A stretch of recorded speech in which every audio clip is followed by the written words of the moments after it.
Obviously, we're excited to be back home this week more than anything.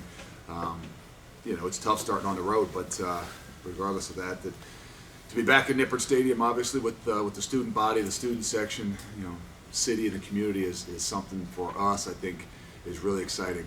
It's been a while. It's been quite a while, and so first game back at home is something that we've been kind of waiting for. Last week, obviously, was a tough loss on the road, more than anything. But as we look at ourselves, we know we didn't play well enough to win a football game. We didn't play sound enough. We didn't play clean enough. Any of those three things could have been some of the biggest factors in losing, and especially on the road against obviously a good football team. So it's you look at yourself first and foremost, and you kind of realize that from that one. But moving forward, the most important thing for us is we walked in on Sunday and kind of say, hey, let's focus on these three things to make sure we learn and we grow. But first and foremost, humble ourselves. Regardless of what we thought we were going to do and where we thought we were going to be, and what you humble yourself to know you got to get better. I know I had to. So that was first and foremost. Then we had to challenge ourselves on how to move forward. Try to look back, say, okay, what maybe didn't we do well in our preparation to challenge ourselves to make ourselves better. This is as coaches and as players, and then ultimately own it. What we see on film, that's who we are. And we got to own the fact that we didn't get the job done. We got to own the fact that this is our team, and we got to find the ways to move forward. So I think from those things, I think you can tell we want to make sure we focused on us and what was most important, whether it's the things we need to correct, the things we need to do, but most importantly, the things that we're going to do to move forward, to keep developing as a team and program. Questions? Is it more encouraging to watch the film and realize you lost because of mistakes than lack of talent or something? Like that? You can always find a silver lining in things, and when you talk to the players, you definitely. First and foremost, the effort level, the physicality.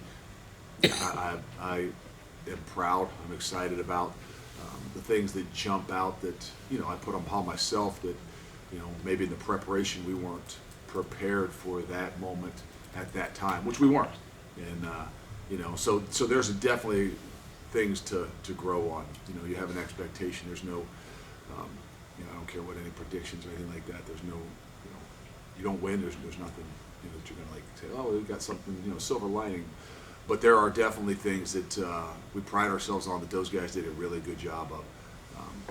But we gotta find ways. That's the fortunate thing we've been.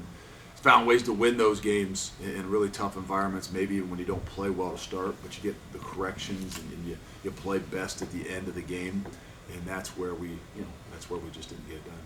Justin asked you Saturday about the younger and/or inexperienced guys and how they played.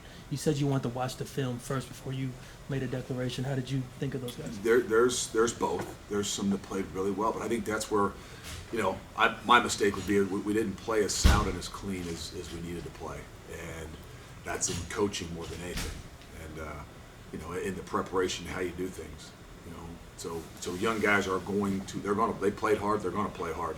But when it comes down to, the moment, it's playing sound. And I don't know that our tackling wasn't well defensively, and I can put that on me and say, well, we didn't tackle much in fall camp. We didn't tackle enough in fall camp. We weren't as clean offensively, especially in the second half when we had things going and moving, and that's every bit as much on me and the things that maybe we didn't play at that tempo and those kinds of things in fall camp, and so. Yes, they played hard. Yes, they're going to be really good football players. But you saw some of the youth come out in our team. You mentioned, I feel like in the immediate aftermath, gave up too many big plays, things that you avoided last year. Was that the same thing, like tackling? Was it so 13 of them defensively? We had 11 on offense, which isn't bad. We missed a few that but the reality is, you give up 40, I think, last year, and 13 in one game is very noticeable. And it was leverage. It's just the fundamental things, and it was tackling. And obviously, you're going to have more of those. The better teams you play them. The quarterback's a really good football player. Wideouts are good. The running back. So I'm not saying that we didn't do it. Some things really, really well, and we tackled physically. But the bigger plays came with the fundamental things of, you know, of leveraging the football. And even when you miss tackles with leverage. If you miss tackles with leverage, then your effort overcomes all those things. And I think that's where we, you know, came up a little bit short. You touched upon it a little bit there, but when you're playing a really good SEC team, some of your mistakes that really exposed. When you're playing a team that doesn't have the same amount of talent, like at Kenesaw State, how difficult is it for you to see if you're actually correcting things or if you're kind of getting away with everything going? Well, I mean, you don't know till Saturday. I mean, you got to go back out there, and everything is about preparation. I mean, these guys are not, you know, 10-year NFL vets. This isn't the NFL. The whole thing, whether we got a young team or an older team. Last year we had a little older team. It was still about preparation. It was still, with the exception to, you know, maybe Dez and a few guys that had started for 4 years, the preparation is so critical. So, you know, you recognize, you see those things. I think the first is to humble yourself, you know, right? And then to challenge yourself to find ways, as coaches and individuals, to realize you got to get better. And that's what you do when you go out on a Tuesday and a Wednesday. And even for us on Sunday, we did a lot more on Sunday because our kids were willing to. And I'm not saying before they weren't, but, you know, those were things were glaring at them. And as you saw them go out there on a Sunday, even though they were beat up, you're like, okay, they are owning this, and they're challenging themselves, and they want to get better. So we did some more things, you know, Sunday, and you'll keep doing them, but you got to prove it. Ultimately, do you feel it was good for you to have that level of game week one? I mean, yeah, you got to find the positive, and there's no doubt that the challenge you knew was in your face, and you know, I don't feel like we didn't step up to the challenge. I just don't feel like we executed the challenge that we needed to at the level that we needed to. So, yeah, there's a lot of really good things in that, but it's only good if you humble yourself, recognize you need to challenge it, and ultimately you own it, so that you see, okay, what we put out there is us. Whether it's a great quarterback that you missed a tackle on or a great running, it's still us. I don't care who that is against you. You know, Kenesaw State's going to have guys who are really good too and really athletic. I mean, it doesn't matter. The reality is you got to own. You can't just say, well, yeah, it's because, you know, he's a great quarterback and he's a SEC, you know, high-end so what? So that's where I think most importantly, you can't use any of those things as excuses or crutches, and I'd say that's where I think our guys believe that. How do you feel like the offensive line performed, especially without Jake and not you know, that I thought quick they did a good turnaround? job. I thought that, you know, we didn't have that solidarity, not just because Jake wasn't in there, but that's such a unique group that as you go through camp, I think most every year I've said, hey, the first week of camp we got to figure out who our starting five are so we can get them into position so they can work together. You know, some things change, but if you don't get them into the position where they can work together, I think it's really difficult. Not that Jake being, you know, getting hurt on a Monday changed things up, but I think even through camp, you know, we had a lot of guys rolling in and out and moving positions. So it was Gavin and Metz and Dio, and so for the first game of them guys actually playing all together, I thought they played really well together. You know, obviously there's things we got to get a lot better at, you know, physically and some stuff there, but communication-wise, I was really happy with where they are. You talked a lot about replacing the corners this offseason. How do you think Threats did stepping in for He's coaching not a safety? corner, but Well, we didn't talk a lot about okay. safety. So. He did a really good job. I mean, there's one of those young guys that in that moment it was not too big for him. He played pretty well. Obviously, we all had mistakes, and there was what they did offensively challenged you a lot more, you know, with just motions and tempos and speed. So it was one of those things where it was a difficult game for us defensively and for young guys in particular. But he definitely flashes. He's going to be really, really, really good. He's a big play guy. He tackled well. You know, obviously the last one is one that jumps out at you, but there's the number one play is, I mean, right before half, I know we don't stop him, but we get him down at the 5-yard line. Threats is the far side of the field playing the quarterback and turns and run. I think GPS had him at 22 miles an hour, the fastest guy on the team for the whole day. He gets the guy out of bounds at the 5-yard line. You don't teach that. How are you guys addressing the issue of the helmets falling off? We're going to put double-sided tape inside there. We're going to stick them on their heads, and we're going to tighten our chin straps a little bit. You know, that was something that was, you know, kind of out of the blue for us. I don't know if you don't tackle as much in fall camp, and you don't recognize those things, but it's probably a lot simpler than that. You know, I think that you just can't get comfortable with playing a little bit looser with your helmet. We got to strap them up a little bit tighter, and that's not, if that's the case, if they keep coming off, then we've probably got a bigger issue. We've got to dive in a little bit deeper. But I think just tightening them down, I would hope, is going to get the job done for us. Ryan Montgomery left Saturday's contest with an injury. Do you have any update on him? No, not just yet. I mean, he's got some rib issues, but it's still early in the week. He did not make it back into the game. It was significant enough that they couldn't get him back in. He didn't feel comfortable enough to do that. But we'll get him back, whether he's able to go for this week or not. We won't know yet. Ben played much better in the second half. Outside of the three things that you said you'll focus on, will you have any more conversations with him just to make sure he's more steady going forward? I mean, again, it's a process, and I think all those things that when you talk about playing, I don't just mean clean. Clean isn't just the penalties. Clean isn't just the false starts.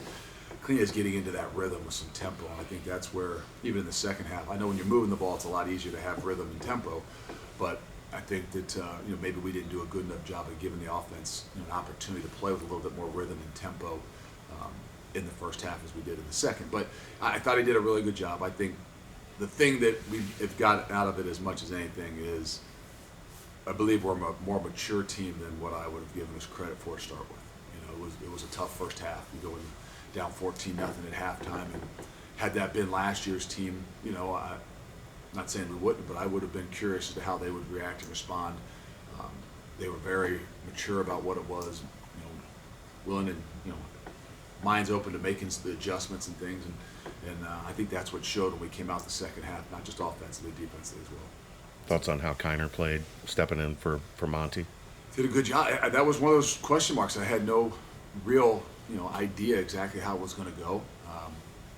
Again, that position in particular is, I think, the most difficult one when you don't know, because you don't tackle nearly as much. And so I thought he did a really good job. I thought he was physical. I thought he obviously took care of the football. He made a couple big plays.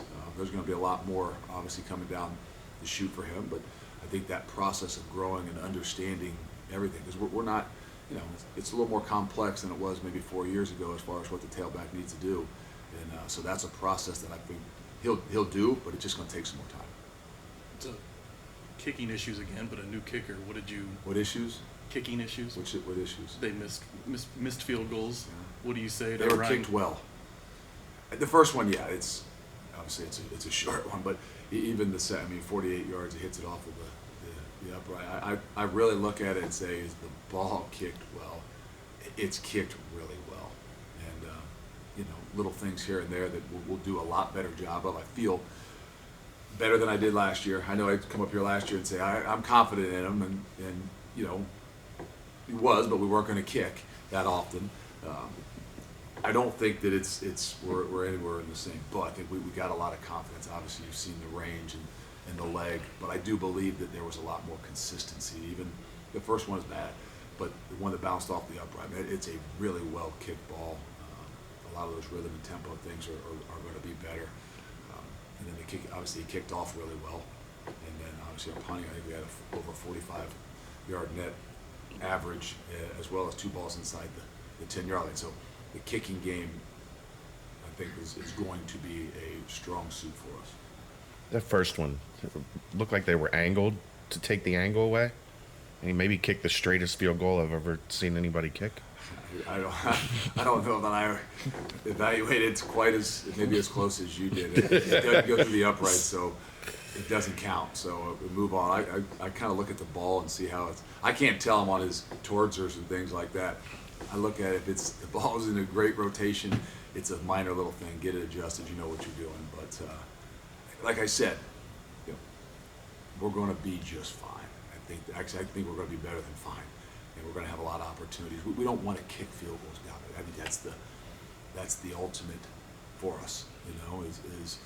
We're going to be in that dilemma where you got a guy that can kick the 48-yard field goal pretty consistently. On 4th and 2, what are you going to do?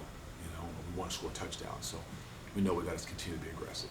As a coach, how cool is it seeing Mason, speaking of kicking, punting, Mason reunite with his brother and his parents? I know it's a busy weekend, but getting a look back at it.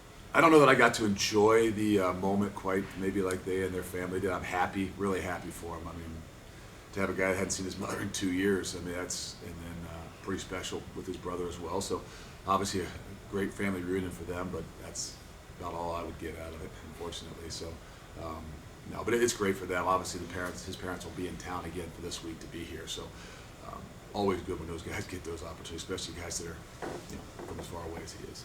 From a triple option standpoint, how does Kenesaw compare to Navy or even Army a couple years ago? I think obviously all of them are similar in ways, and they all are different in some ways. They would, statistically, you would look at them and they throw the ball more than what a Navy has done or an Army has done when we've played them. So, they've only got one game under their belt from this year. Obviously, last year they got a lot of games, 11-2, made a heck of a run in the playoffs. I don't think they shouldn't have gotten beat. I think they got that last game, but they're going to obviously all triple option pose a lot of problems. We've got to be a little bit different than we ever have been, I think, just to make sure we're sound in their ability to throw the football a little bit more. But nonetheless, it's always a very unique challenge, and it's not just everybody wants it's not just a challenge for the defense; it's a challenge for the offense because you got to play so complementary because they do limit the possessions that you get. So you got to make sure you're taking advantage of every one of those opportunities, whether it's offensively or even special teams. You talked about throughout camp finding out what you had behind the starters on the defensive line. Were you pleased with Phillips and Corleone? It was a great test. Dante did a really, really good job in there. We were kind of thrust into it that, I was kind of hoping maybe he would only be a guy that'd have to play 15 plays in the first few weeks because Dom Perry would be the other guy that could play 20, 25 plays while Briggs plays maybe, 50% of the snaps. Obviously not having Dom threw a lot more onto Dante's plate. Hefe did a good job. I thought all those guys. I thought Eric Phillips did a good job.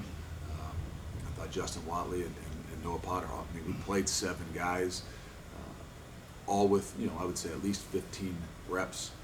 So it's going to continue to pay off for us in the long run. And you're going to obviously ask a lot of them against triple option Same this thing. week too. Now you're playing with a few more of them on the field at times too, because by nature sometimes we play with 3.